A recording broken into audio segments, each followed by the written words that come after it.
Ma'am, if ever, are you willing to talk to the president for the sake of PRRD? No, ma'am. Hindi ko talaga? kakausapin Hindi ko kakausapin si BBM para kay dating Pangulong Duterte. Dahil ang sa akin is yung ginawa nila na kidnapping ng isang Pilipino sa loob, government kidnapping ng isang Pilipino sa loob ng ating bansa. There's no going back sa ganun, ma'am.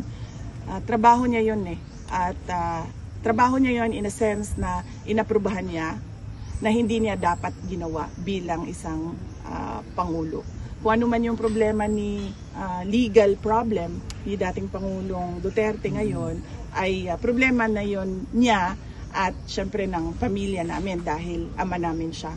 Pero for me to go to him and request on behalf of former President Duterte, no. Ma'am, yung host Because country po, there's no going back sa ginawa nila na rendition. ma'am, yung host country po na nag-agree na tanggapin si PRRD, within Europe po ba itong? Hindi ko masabi, ma'am.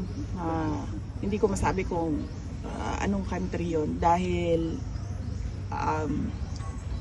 unang-una hindi siya pinapalabas ng ICC at kung magsabi man ako kung anong continent siya, baka mag-speculate yung mga tao. But at this point, they're still open po to accept and then they meet the standards po of the ICC in case po na mapagbigyan yung interim release.